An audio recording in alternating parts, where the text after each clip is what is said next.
Sir మీ పేరు? Madam నా పేరు పోగుల సతీష్ కుమార్ అండి. సార్ ఇప్పుడు మీకు ఏం చూపించి మీకు ఆ లేఅవుట్ అమ్మారు? అమ్మిన తర్వాత 45 మంది అంటే దాదాపు కోట్లల్లో ఉంటుంది.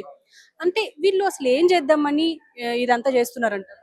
మేడం 2014లో తెలంగాణ గవర్నమెంట్ వచ్చిన తర్వాత కొద్దిగా ల్యాండ్స్ రేట్లు అనేది పెరగడం జరిగింది. మేము 2017లో మేము కామారెడ్డి నుంచి వచ్చాము. అరే మా రూట్‌కు ఒక ఇల్లు కొనుక్కుంటే బాగుంటది కదా! ఒక ప్లేస్ తీసుకుంటే బాగుంటది. అది మా ఓన్‌గా కట్టుకోవాలనేది ఒక కల. దానికోసమే మేము కష్టపడి సుచిత్రలో వెతుకుతుంటే ఈ యొక్క వెంచర్ గురించి వీళ్ళు ఆన్‌లైన్‌లో మార్కెటింగ్ పీపుల్‌ని పెట్టి ఖచ్చితంగా సార్ మా ప్లాట్ ఉంది సార్, ఇక్కడ వెంచర్ చేసాం సార్. మీకు ఓన్లీ 45 ప్లాట్సే వస్తాయి. దానివల్ల మీకు మంచిగా విల్లాస్ గానీ, కట్టుకోవడానికి గానీ అన్ని విధాలుగా బాగుంటదని చెప్పి మాకు చెప్పారు మేడం. దానికోసం సరే అని చెప్పేసి మేము సైట్‌కెళ్ళాం. సైట్‌కెళ్ళాక మేము అన్ని క్లియర్‌గా చెక్ చేసాం. అందులో అప్పటికి వాళ్ళు ఎల్‌పీ నంబరు తెప్పిస్తామని చెప్పారు. క్లియర్‌గా 15%, 10% అట్లా అడ్వాన్స్ కట్టమన్నారు. అడ్వాన్స్ కట్టిన తర్వాత ఎల్‌పీ నంబర్ వచ్చినాక 25% కట్టాలండి అన్నారు. 10% కట్టేసి ఎల్‌పీ నంబర్ వచ్చేంత వరకు మనం వెయిట్ చేసాం మేడం. కానీ ఎల్‌పీ నంబర్ రావడానికే వీళ్ళకు చాలా రోజులు పట్టింది. 3 ఇయర్స్ టైం పట్టింది. 2019లో వీళ్ళకి ఎల్‌పీ నంబర్ వచ్చింది. ఎల్‌పీ నంబర్ వచ్చిన తర్వాత సరే ఎల్‌పీ నంబర్ వచ్చింది, మీరు 25% అమౌంట్ కట్టాలన్నారు. సరే అని చెప్పేసి 25% కట్టేసాం మేడం. అప్పటికి మనకి ఏ ప్లాట్ ఏంది అని అప్పటికి రోడ్లు లేవు, డ్రైనేజ్ సిస్టమ్ లేదు, ఎలాంటిది లేదు. మేము 2021లో వీళ్ళకు డైరెక్ట్ రిజిస్ట్రేషన్ చేస్తామండి అని చెప్పారు. నేను అడిగాను, మీరు రిజిస్ట్రేషన్ చేయడానికి ముందు అసలు 3 ఏళ్ళు మీరు కొని 5 ఏళ్ళు అయిందండి. 5 ఏళ్ల నుంచి ఈ రోజు వరకు మీరు ఇసుక రాయి కూడా మీరు జరపలేదు. ఒక మన జిహెచ్ఎంసి అప్రూవ్డ్ అన్నప్పుడు మనకు ఖచ్చితంగా ఎల్‌పీ నంబర్ రూల్స్ ప్రకారము ఒక రోడ్లు గానీ, డ్రైనేజ్ సిస్టమ్ గానీ, ఎలక్ట్రిసిటీ గానీ ఇవన్నీ ఉండాలి. మీరు ఏమి చేయకుండానే మీరు రిజిస్ట్రేషన్ చేస్తారు, మీరు డబ్బులు కట్టాలి అని ఇప్పుడు ఇమ్మీడియట్లీ ఇవాళ ఫోన్ చేసి 2 రోజులలో మీరు డబ్బులు కడితే ఈ ప్లాట్ మీకు ఉంటదండి, మీరు కాదు అంటే వేరే వాళ్ళకి ఇచ్చేస్తామన్నారు. 5 ఏళ్ళు వెయిట్ చేసిన తర్వాత ఆ మాట అంటే ఎవరైనా ఊరుకుంటారండి? మేము కష్టపడి మా అమ్మ వాళ్ళది బంగారం అంతా తాకట్టు పెట్టేసి బయట వాళ్ళ దగ్గర అప్పులు తీసుకొచ్చి మేము డైరెక్ట్ గా తీసుకొచ్చి కట్టేశామండి. వాళ్ళ బామ్మర్ది ఉంటాడండి, శాంబమూర్తి వాళ్ళ బామ్మర్ది, కడతావా చస్తావా అన్నట్టుగా మాట్లాడండి. మేము తీసుకొచ్చి కట్టేసాం. అక్కడక్కడ అప్పులు తెచ్చి ఈ రోజు వరకు కూడా అప్పులు తీర్పుకుంటూ కూర్చున్నాం. పర్సనల్ లోన్ తీసుకున్నాం. సార్ మీరు సైట్ మీదనే మాకు లోన్ ఇవ్వండి అన్నాం. సార్ ఇప్పుడు మీకు లోన్ రాదని చెప్పారు. ఇవన్నీ ఫస్ట్ చెప్పలేదండి. తర్వాత మధ్యలోకి వచ్చినాక ఎల్‌పీ నెంబర్ వచ్చిందిగా మేము లోన్ తీసుకోవచ్చా అంటే ఇప్పుడు లోన్ రాదండి, మీకు ఫైనల్ అప్రూవల్ వచ్చేంత వరకు లోన్ రాదన్నారు. సరే అని చెప్పేసి అట్లయినా పర్వాలేదని ముందుకు వచ్చి తీసుకున్నామండి. రిజిస్ట్రేషన్ అయింది.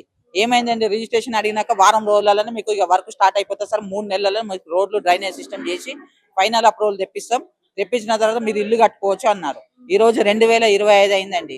మేము 2024 దాకా వెయిట్ చేస్తూనే ఉన్నాం. ఇక ఎప్పుడు అడిగినా ఫోన్ చేసినా 10 రోజులు, ఈ మంత్ ఎండింగ్ అండి, ఈ ఎలక్షన్స్ వచ్చినాయండి, ఇక ఈడ డెంగ్యూ వచ్చింది, ఈడ మలేరియా వచ్చింది, ఇదేంటి ఇలాంటి క్వశ్చన్స్ ఆన్సర్ చెప్తాడు తప్ప ఎలాంటి రాయి కూడా పక్కకి వెళ్ళట్లేదండి.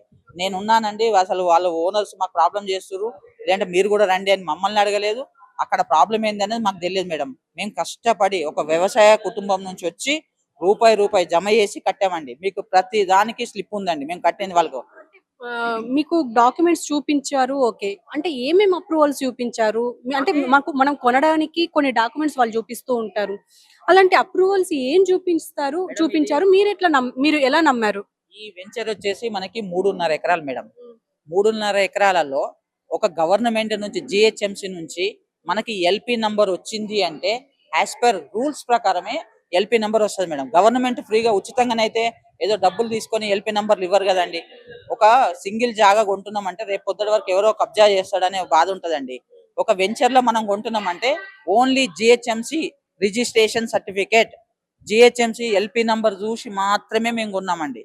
అంటే గవర్నమెంట్ మాకు ఒక వెనకాల ఉంది, మా వెనక సపోర్ట్ ఉంది అనే ధైర్యంతో కొన్నామండి. మనుషులను కన్నా ఎక్కువ వీళ్ళని చూసుకున్నాం. ఇప్పుడు ఆ రోజు అంతకన్నా ముందు కూడా వీళ్ళు ఒక సైట్ చేశారండి. అది కూడా సరిగా చేయలేదని మా విషయం మాకు తర్వాత తెలిసింది. ఆ వెంచర్ కూడా వాళ్ళందరికి డబ్బులు కట్టేశారు. ఫైనల్ అప్రూవల్ రాకముందే వాళ్ళు ఎవరో ఇల్లు కట్టుకున్నారు. ఇలాంటి ప్రాబ్లం మాకు అగ్రిమెంట్ అయిన తర్వాత, రిజిస్ట్రేషన్ కంప్లీట్ అయిన తర్వాత మాతో ఒక సైన్ చేయించుకున్నాడండి. ఫైనల్ అప్రూవల్ వచ్చేంత వరకు మీరు ఇందులో ఏమి ఇల్లు కట్టద్దండి అని అన్నారు. సార్ ఫైనల్ అప్రూవల్ ఇప్పుడు ఎల్‌పీ నంబర్ రావడానికి 5 ఏళ్ళు చేసినావు కదా, ఇప్పుడు మరి ఫైనల్ అప్రూవల్ రావాలంటే 30 ఏళ్ళు చేస్తావు, అప్పటిదాకా మేము ఇలాగే ఉండాలి రోడ్ల మీద అంటే, లేదు సార్ నీకు 3 నెలల్లో నేను చేసేస్తాను క్లియర్ గా చెప్పాడు మనకి. సరే చేస్తాడు కదా అనుకున్నాం. రిజిస్ట్రేషన్లు అవుతూ ఉన్నాయి, ముందుకెళ్తుంది. అదే వాళ్ళ నుంచి మేము రిజిస్ట్రేషన్ కొంత చేసుకున్నామండి. 3.5 ఎకరాలలో మనకి ఇంత అయింది ఇప్పటి వరకు, మీకు 19,000 గజాలు అయింది, 20,000 గజాలు ఇలా చెప్తూ ఉన్నాడండి. కొంత అయింది మనకి. అని మనకు ప్రూఫ్ డాక్యుమెంట్స్ చూపిస్తున్నాడు. మేము రైతుల దగ్గరికి వెళ్ళి డబ్బులు కట్టినాం, వాళ్ళ దగ్గరికి వెళ్ళి మన శివం ప్రాజెక్ట్స్ మీదకి అయింది, దాని తర్వాత ఇక మీకు ఇంత దాంట్లోకెళ్ళి మీకు రిజిస్ట్రేషన్ చేస్తున్నానండి అని ఇదే జాగా చూపించి 45 మందికి రిజిస్ట్రేషన్ చేస్తున్నారండి. ఇలా నేను గవర్నమెంట్ ని ఇలా నిజంగా రేవంత్ అన్న మీరు ఎక్కడున్నా నేను ఒక్కటే రిక్వెస్ట్ చేస్తున్నా, ఇలా తెలంగాణ గవర్నమెంట్ లో ఎలా చెరువులు ఏ విధంగానైతే కబ్జా జరిగితే హైడ్రాని పెట్టి ఏ విధంగానే కూల్చి నిజంగా న్యాయం చేస్తున్నారో మాలాంటి తెలంగాణ బిడ్డల్ని ఈ రోజు మేము ఏదో బతకాలి, ఒక ఇల్లు కట్టుకోవాలని కోరుకునే మమ్మల్ని కూడా ఈ రోజు ఇలాంటి ఆంధ్ర వాళ్ళు వచ్చి ఇప్పటికి కూడా ఇంకా తెలంగాణలో అన్యాయం జరుగుతుంది. ఇలాంటి వాళ్ళను తెలంగాణ బార్డర్ వరకు తన్ని తరమాలండి. నిజంగా రేవంత్ అన్న ఎక్కడున్నా ఈ విషయంలో డిపార్ట్మెంట్ పరంగా గానీ అందరూ మాకు సహకరించాలని నిజంగా కోరుకుంటున్నాను. కేసులు ఎక్కడెక్కడ పెట్టారు మేడం మేము ప్రతి డిపార్ట్మెంట్ ఇప్పుడు మేము రీసెంట్ గా మేము ఒక గోడలు కట్టాం మేడం. ఇమ్మీడియట్లీ వాళ్ళు మా సొంతంగా మేము కట్టుకున్నాం. మేము ఎందుకంటే అక్కడ సరే గోడ మీన్స్ పలకలు పెట్టుకున్నాం, మా జాగా ఇది అని. అక్కడంతా వర్షాలు పడడం వల్ల అంతా పోతే మా జాగా ఇది అని చెప్పేసి రోడ్లకు ప్లేస్ వదిలేసుకొని మా జాగా ఇది అని కొన్ని పలకలు పెట్టుకున్నాం. దాని పక్కకు ఎవరో వచ్చేసి ఇందులో మా జాగా కూడా ఉంది అని చెప్పేసి మాకు తెలియకుండా నైట్ వచ్చి బుల్డోజర్లు పెట్టి మొత్తము కూల్చేశారండి. ఈ రోజు ఇందులో మార్టిగేజ్ 45 ప్లాట్లలో 5 ప్లాట్లు మార్టిగేజ్ ప్లాట్లు. ఈ మార్టిగేజ్ ప్లాట్లను కూడా ఆ 5 ప్లాట్లకు 5 ప్లాట్లు 100% అమౌంట్ తీసుకొని వాళ్ళకి అమ్మేశారండి. కానీ వాళ్ళకి రిజిస్ట్రేషన్ కూడా చేయలేదు. వాళ్ళని కూడా మోసం చేసేసారు. అంటే ఒక మార్టిగేజ్ ప్లాట్ ఎప్పుడు అమ్మాలనేది కూడా ఓనర్స్ కి ఇంత ఇది లేదు అంటే ఏమన్నట్టు మేడం నాకు అర్థం. రూపాయి డెవలప్మెంట్ లేదు, మార్టిగేజ్ ప్లాట్ అమ్ముకొని నువ్వు ఎన్ని డబ్బులు తీసుకుపోయి గచ్చిబౌలి అటువంటి ఏరియాలల్లో ఎన్నో కంపెనీలల్లో డబ్బులు పెట్టుకుంటా మీరేమో స్థాయికి పోతారు. మేమేమో వ్యవసాయం కుటుంబం నుంచి వచ్చి ఈ రోజు మేము కష్టపడుతున్నాం మేడం. మేము ఒక్కటే చెప్తున్నాం మేడం, మా ప్రాణమైన వదిలేస్తాం కానీ మాత్రం ప్లాట్ వదులుకోం. ఎంతో మందికి ఫోన్ చేసి మీకు 45,000 గజం ఇస్తాం, 40,000 గజం ఇస్తాం, మీరు ఆ రోజు ఇంత కొన్నారు, ఇలాంటి ఎంతో మందికి ఫోన్లు చేసి అడుగుతున్నారు. ఎంత మందికి ఫోన్ చేయని ఏదన్నా కానండి, ఉంటే ఉంటాం పోతే పోతాం. మాకు కేసులు పెట్టారు, ఓకే. ఈ కేసులు తీసుకుంటున్నారా పోలీసులు? ఒకవేళ తీసుకున్నా కూడా అసలు యాక్షన్ తీసుకున్నట్టయితే తెలియట్లేదు. ఎందుకంటే మీరు ఇంత దాకా వచ్చారంటే ఖచ్చితంగా తీసుకోలేనట్టే. అయితే మరి వీళ్ళు వెనక ఎవరన్నా పొలిటీషియన్స్ ఎవరైనా ఉన్నారా? ఇన్ఫ్లుయెన్స్ ఏమన్నా ఉందా మేడం? ఇక్కడ ఏంటంటే మేము ప్రతిసారి ఇలా ఇండివిజువల్ గా వాళ్ళు వచ్చి కూల్చిన వెంటనే మేము కూడా పోలీస్ స్టేషన్ కి వెళ్ళడం, సార్ ఇలా కూల్ చేశారని చెప్పడం, లేకుంటే మేము కట్టే ముందు కూడా పోలీస్ స్టేషన్ కి వెళ్ళడం చెప్పడం. వాళ్ళు ఖచ్చితంగా సపోర్ట్ చేస్తున్నారు మేడం.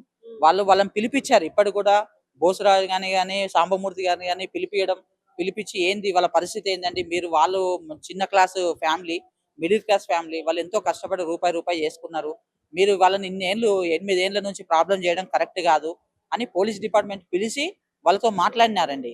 మాట్లాడినప్పుడు ఒక డేట్ చెప్తాడండి, మళ్ళా నెక్స్ట్ మంత్ 8వ తారీఖు మీకు కొంత డబ్బులు కడతా అంటాడండి. 8వ తారీఖు పోతుంది, 10వ పోతుంది, నెల పోతుంది, ఏడాది అవుతుందండి. ఈవెన్ పోలీస్ డిపార్ట్మెంట్ చెప్పినా గానీ వినట్లేదు. ఇలాంటి వాళ్ళను క్రూరంగా శిక్షించాలండి. అసలు వీడు ఇంకొకసారి ఎక్కడ కూడా ఒక జాగా చేయాలన్నా, మన కంపెనీలలో వెంచర్ చేయాలన్నా గానీ, ఒక కంపెనీ పెట్టాలన్నా గానీ, ఇలాంటి వాడు లైఫ్ లో ఎక్కడ కూడా వీనికి అసలు మొత్తం ఆధార్ కార్డు కాదు, పాన్ కార్డు కాదు, వీనికి జీవితంలో ఇండియన్ అని చెప్పుకోవడానికి సిగ్గు చేయటండి. ఇలాంటి వాళ్ళని, ఇంత మిడిల్ క్లాస్ వాళ్ళని బాధ పెట్టి ఏం సాధిస్తారండి నాకు అర్థం కాదు. తెలంగాణ 45 మంది మోసపోయారు. ఒక్కొక్కళ్ళు ఎంత కట్టుంటారు? మీరు ఎంత కట్టారు? మేడం నేను నా వంతుకే నేను ఒక 45 నుంచి 50 లక్షలు కట్టాను మేడం. నేను 50 లక్షలు పెట్టి ఒక 180 గజాలు తీసుకున్నాం. నాలాగా చాలా మంది 250, 200 అని వాళ్ళు రిటైర్డ్ ఎంప్లాయీస్ అండి. కొంతమంది రిటైర్డ్ ఎంప్లాయీస్ మన తెలంగాణ గవర్నమెంట్ లో వర్క్ చేసిన రిటైర్డ్ ఎంప్లాయీస్ వాళ్ళ డబ్బులు మొత్తం తీసుకొచ్చి కూడా వాళ్ళ ఇల్లు అనేది ఒక కళ, ఆ కళను ఒకటి నెరవేర్చుకుందాం, మన జీవితంలో ఏం చేయకుండా మన పిల్లలకి ఇల్లన ఇద్దాం అనే ఉద్దేశంతో వాళ్ళందరూ వచ్చి ఇల్లు కట్టుకుందామని ఇందులో పెట్టారండి. వీళ్ళందరినీ చీట్ చేశాడండి. ఆయన జీవితాంతం ఒక 65 ఏళ్ళ వాళ్ళ రిటైర్మెంట్ టైం ఉంటే రిటైర్మెంట్ టైం అంతా కూడా వర్క్ చేసి వచ్చిన డబ్బులు, గవర్నమెంట్ ఇచ్చిన డబ్బులు తెచ్చి పెట్టారండి. అలాంటి వాళ్ళని కూడా నువ్వు మోసం చేసి ఇంకా ఎన్ని బిల్డింగ్లు కట్టి ఏం చేస్తారండి నాకు అర్థం కాదు. అన్నా రేవంత్ అన్న నేను ఒక్కటే రిక్వెస్ట్ చేస్తున్నా, దయచేసి ఇలాంటి వాళ్ళని మాత్రం తెలంగాణ బార్డర్ వరకు తరిమి ఇడిచిపెట్టాలండి. ఇలాంటి వాళ్ళని ఎట్టి పరిస్థితుల్లో వదలద్దు. ఇంకెక్కడ కూడా ఎవరికి అన్యాయం జరగకుండా చూడండి. దయచేసి మీ ప్రెస్ వాళ్ళందరినీ కోరుకుంటున్నాం మేడం, మీ ప్రెస్ వాళ్ళు కూడా మాకు సహకరించండి దయచేసి. ఇప్పటి వరకు మేము అన్ని డిపార్ట్మెంట్లు చేసాం, మీరు కూడా సహకరించండి, మీరు కూడా ఇది చేయండి దయచేసి. Thank you very much. Thank you very much. So చూశారు కదా, మొత్తానికి అంటే ఒక మధ్య తరగతి కుటుంబానికి ఇల్లు అనేది ఒక కళ, అంటే మొత్తం లైఫ్ అచీవ్మెంట్ గా అనుకుంటారు, ఒక ఇల్లు కడితే చాలు అని చెప్పేసి.